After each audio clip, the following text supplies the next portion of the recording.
ഇടുക്കി കാന്തല്ലൂരിൽ റിസോർട്ടുകൾക്ക് സമീപം കാട്ടാനകളെത്തി വിനോദസഞ്ചാരികളും നാട്ടുകാരുമൊക്കെ ഭീതിയിലാണ്. വിശദാംശങ്ങൾ നൽകാൻ ബിനീഷ് ആന്റണി ഇടുക്കിയിൽ നിന്നും ചേരുന്നുണ്ട്. ബിനീഷ്, ഈ കാണുന്ന ദൃശ്യങ്ങൾ അതിൻ്റെതാണെന്ന് മനസ്സിലാക്കുന്നു. എന്തായാലും ഇപ്പോഴും ആനകൾ അവിടെ തുടരുകയാണോ? നിലവിൽ കാന്തല്ലൂർ മേഖലയിലേക്ക് സമീപമായി വനമേഖലയിൽ തന്നെയാണ് ഇപ്പോഴും നിലയുറപ്പിച്ചിരിക്കുന്നത്. ഇന്നലെ വൈകുന്നേരത്തോടെയാണ് ഈ കാട്ടാനകൾ വൈകുന്നേരം റിസോർട്ടിന് സമീപം എത്തിയത്. പിന്നീട് ഇവിടെയുള്ള വിനോദസഞ്ചാരികൾക്ക് നേരെയെല്ലാം പാഞ്ഞെടുക്കുകയായിരുന്നു.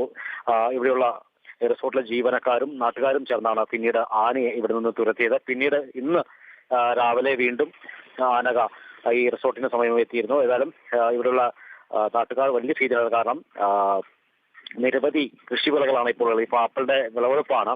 അതോടൊപ്പം തന്നെ സബർജിലിന്റെ നിരവധി സബർജിൽ തോട്ടം ഇവിടെ ഉണ്ട്. ഏതായാലും ഈ 10 വർഷത്തിന് ശേഷമായിരിക്കും ഈ സബർജിൽ കായ്ക്കുന്നത്. ഇപ്പോൾ അതിന്റെ പരിപാലനത്തിൽ തന്നെയാണ് ഇവിടെയുള്ള കർഷകരുള്ളതെന്ന് വേണം പറയാൻ.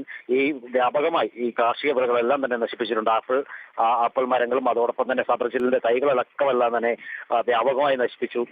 കൂടാതെ റിസോർട്ടിന് സമീപം ഈ ആന അകത്തേക്ക് കടന്നു വരാതിരിക്കും, വന്യമൃഗങ്ങൾ അകത്തേക്ക് കടക്കാതിരിക്കാനുള്ള വേലികൾ സ്ഥാപിച്ചിരുന്നു. ഈ വേലിയെല്ലാം നശിപ്പിച്ച ശേഷമായിരുന്നു ഈ ആന ഇതിനുള്ളിൽ ഇത്തരത്തിലുള്ള അകത്ത് കയറി വ്യാപകമായ കൃഷിനാശം സംഭവിപ്പിച്ചിരിക്കുന്നത്. ഏതായാലും ആപ്പിളെല്ലാം വിളവെടുക്കുന്ന ഒരു കാലഘട്ടം കൂടിയാണ് ഈ സമയം.